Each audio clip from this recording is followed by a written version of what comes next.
Salut à tous, j'espère que vous allez bien, c'est Lucas et je vous souhaite la bienvenue dans ce nouvel épisode de notre trip de chasse sous-marine au Bénin. Alors tout d'abord, j'en profite pour vous souhaiter une excellente année, pleine de bonheur, de réussite et surtout la santé. Voilà, continuez d'être prudent sur l'eau et sous l'eau. On va commencer de suite par de jolies images. Donc ici, c'est un petit rémora qui est resté dans mes palmes pendant une petite minute. Donc voilà, je me suis amusé à le filmer parce que je pensais que ça pourrait faire une image sympa et qu'il était mignon, donc voilà. Voilà, c'est un poisson qu'on retrouvait souvent collé aux poissons qu'on attrapait, souvent au djabar et au carpe rouge d'ailleurs, et au bara un peu, mais c'était plus rare. Donc voilà, je vous laisse kiffer avec cette jolie image.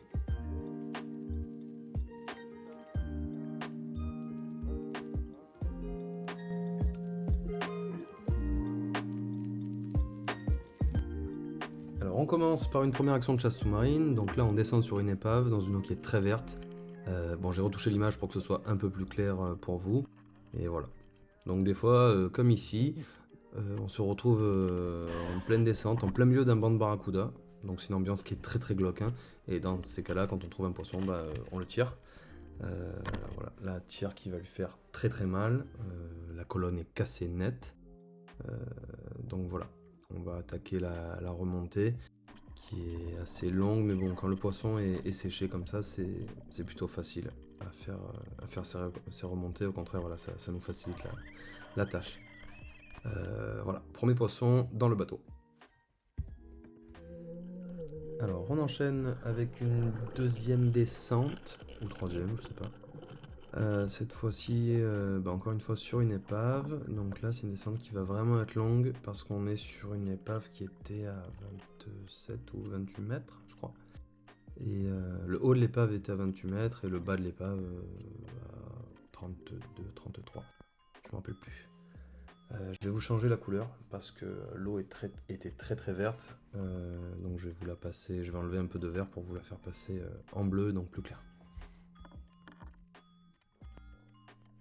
Voilà qui est fait. Alors là, on commence un peu à distinguer le fond. Vous allez voir que je vais me prendre un câble. Ce câble, c'est en fait une balise qu'on mettait quand il y avait un peu trop de courant. C'était une balise qu'on mettait en amont du poste qui nous permettait à chaque fois d'éviter de remettre le GPS pour se replacer, etc. Voilà. Bon, là, honnêtement, je me suis pas senti capable d'aller jusqu'au fond. J'étais peut-être pas assez en forme, donc j'ai croisé un barracuda et je me suis dit, bon, ben voilà, je vais le prendre. Lui, il est séché bien comme il faut, tire très sympa. Voilà, donc j'étais content parce que c'est quand même un beau poisson, séché net, ça fait toujours plaisir. Et voilà. Et là, pendant ma remontée, j'ai entendu un deuxième tir. En fait, c'est Sacha qui avait lui aussi tiré un bara. Et voilà, très beau bara pour Sacha. On voit Thierry dans le fond qui est en train lui aussi de remonter un bara. Voilà, ça fait plaisir de partager ce genre de moment entre potes. On enchaîne avec une autre descente, cette fois sur une épave. Vous avez aperçu Thierry là sur ma gauche, qui descendait en même temps que moi. Donc là, sur cette descente, un immense bateau, une immense épave de bateau. Voilà, je vais vous changer la couleur encore une fois parce que c'est plus clair de voir en bleu. Voilà, c'est vraiment impressionnant la taille des épaves qu'il y a là-bas, c'est vraiment magnifique. Quand on arrive sur les épaves, en général, les premiers poissons qui viennent nous voir, c'est soit des chirurgiens, soit des barracudas, soit des carangues. Les carangues, elles aiment bien venir en petit banc aussi pour vous voir. Donc là, voilà, je regarde un peu tout ce qui peut me venir. Il y a énormément de vie, c'est vraiment agréable à voir.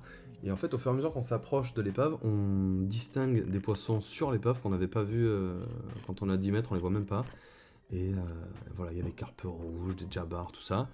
Et mon œil va être attiré par plusieurs carpes rouges ou jabars qui glissent sur l'épave.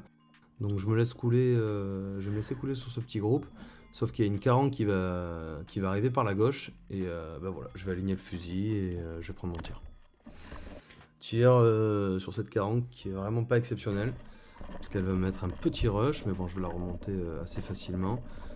Voilà, je vais vous accélérer la remontée parce que c'est pas forcément dingue de voir mes palmes bouger pendant une minute. Voilà, écoutez, j'ai eu la chance qu'elle se déchire pas, j'ai réussi à la ramener. Voilà, comme vous pouvez le constater, elle est prise vraiment dans le haut du corps, ce qui est vraiment pas ouf, mais bon. Encore une fois, ce qui importe, c'est qu'elle soit dans le bateau. Alors, changement de fusil, Là, je suis passé sur mon Sandisk Invert MTTI by Neocarbon. Voilà, là on a changé le spot, on est sur un spot assez particulier et assez connu des chasseurs qui vont au Bénin avec Mathieu. Euh, Si vous avez vu les vidéos de Stéphane Dudon d'Anti-Spearfishing, vous en avez sûrement entendu parler. Il s'agit de la Maison des Inox. La Maison des Inox, c'est quoi? C'est une immense épave sur laquelle il y a souvent des carangues inox qui sont un poisson typique de là-bas. Un poisson qui est magnifique avec des couleurs vraiment argentées, limite chromées. Très très beau poisson. Et donc là, je la distingue à peine de loin en arrivant sur l'épave. Je vois qu'elle a des espèces de taches sur le corps. Et ce qui a attiré mon regard, donc je coule sur elle. Je coule sur elle, elle est très calme, moi aussi. Et voilà, je vais essayer de prendre mon tir le plus proprement possible. Elle me met un gros rush direct, donc je la contre. Mais c'est assez chaud parce que ça envoie quand même hein, ce genre de poisson. Franchement, c'est une belle puissance. Celle-là, elle faisait environ 9 kilos d'après Mathieu. Donc voilà, c'était costaud. Je vous accélère encore une fois un peu la remontée pour que ce soit plus agréable à regarder.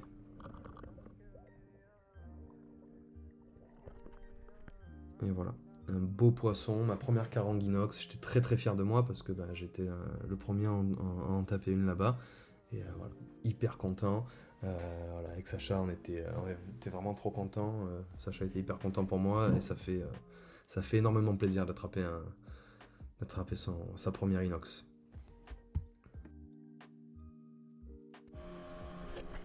Alors, changement de spot, là, comme vous pouvez le constater, Sacha est déjà prêt à se mettre dans l'eau. Moi non, ce qui va me porter préjudice parce que Sacha va à peine se mettre dans l'eau, va faire une descente directe et j'aurais même pas mis mes palmes qu'il aura tapé un très très beau poisson. Voilà, un magnifique cobia. D'après les dires de Mathieu, il ferait entre 18 et 20 kilos. Voilà, vraiment belle bête, donc bravo à Sacha pour ce beau poisson.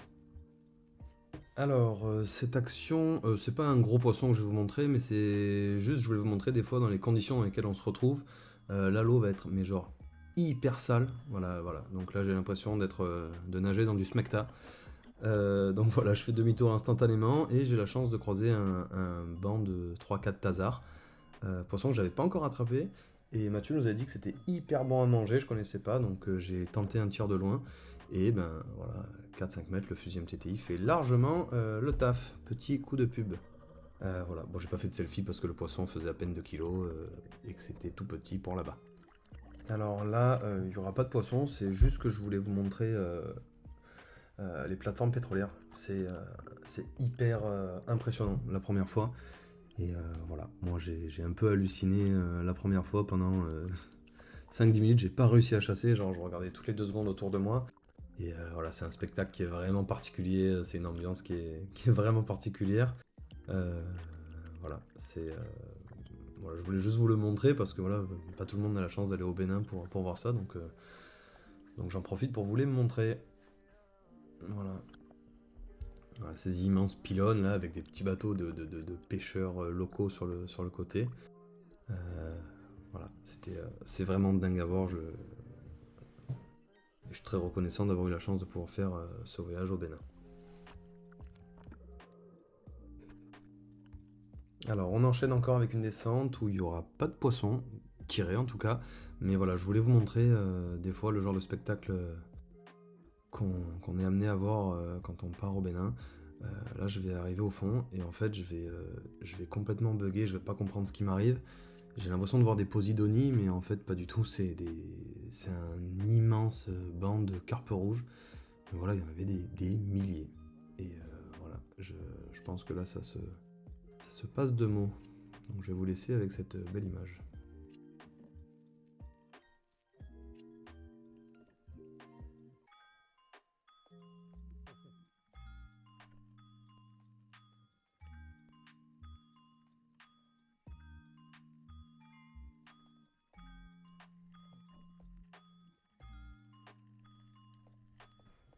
Et voilà, même Sacha qui est complètement halluciné. Bon, je vous rassure, lorsqu'on fait des remontées comme ça, il n'y a aucun moment où mon fusil est dans l'axe de Sacha.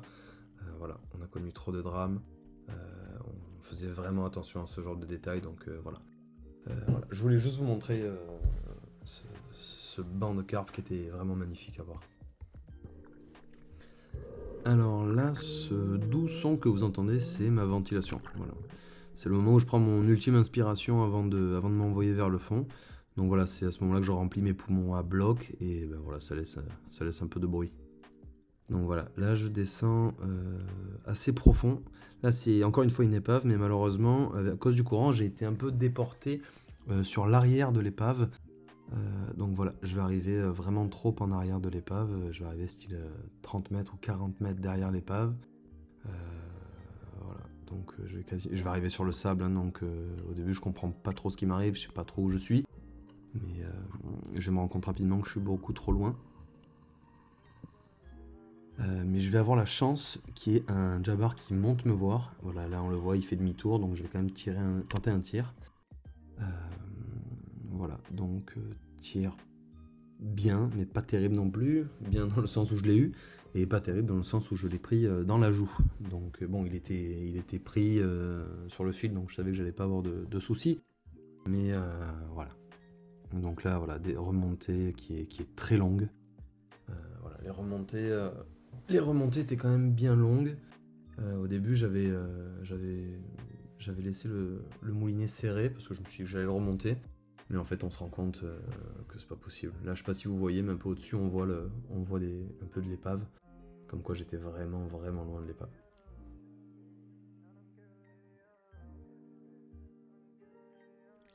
Donc voilà, là j'arrive en surface.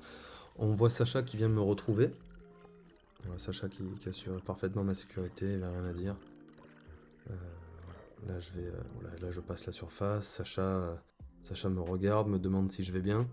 Parce que voilà, c'est quand même on enchaîne quand même beaucoup d'apnées profondes et ça peut, si on fait pas attention, rapidement devenir dangereux. Et voilà, un beau poisson qui doit faire environ 7-8 kg. Alors, cette fois-ci, la même épave, sauf que cette fois, on a essayé de tomber dessus, cette fois. Donc voilà, on voit Sacha qui part une dizaine de mètres avant moi. Je le suis. Cette fois, on va tomber presque, on va dire, sur l'épave. Cette fois, on sera un peu en arrière, on va dire. Mais bon, pas de beaucoup. On sera une dizaine de mètres derrière l'épave. Donc on aura largement l'opportunité de s'en approcher et de tenter éventuellement un tir. Donc là on voit Sacha qui glisse en feuille morte vers l'épave, on commence à l'apercevoir, sauf que il n'y a pas grand monde sur l'épave et je vais encore avoir la chance d'attirer un Jabbar. Voilà, comme vous pouvez le constater, là il arrive et il va se passer un truc que tous les chasseurs adorent. Voilà, c'est le départ vers le haut. Voilà, je suis désolé, la caméra était pas super bien orientée sur le tir, mais regardez cette image où le poisson a encaissé la flèche et commence à nager vers le haut. Il faut profiter de ce moment où le poisson nage vers le haut. Comme ça, c'est toujours de la distance à ne plus faire en tirant le poisson vers le haut. Donc là voilà, là je passe ma main dans la petite boucle que j'ai sur le talon de ma crosse. Je vais desserrer un peu mon moulinet, me coincer le doigt bien sûr dans le moulinet, sinon c'est pas drôle. Voilà, là je me fais mal, parce que je suis con. Bref, je continue à remonter, j'arrive à la surface, mais tout va bien. Voilà, tout va bien, le poisson est bien tiré au bout du fil, donc là voilà, je vais resserrer un peu le moulinet et commencer à le remonter.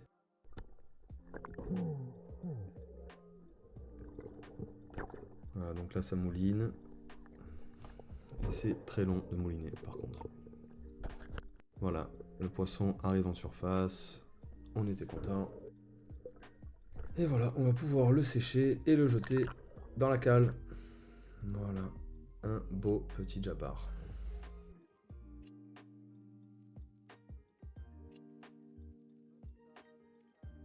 Et voilà, c'est la fin de ce deuxième épisode de notre trip de chasse sous-marine au Bénin. J'espère que cette vidéo vous aura plu. Voilà, je vous avoue, je suis déjà en train de faire le montage de l'épisode 3. Donc voilà, j'espère que celui-là aussi vous plaira. Et d'ici là, je vous dis à plus et soyez prudents sur l'eau et sous l'eau. Ciao!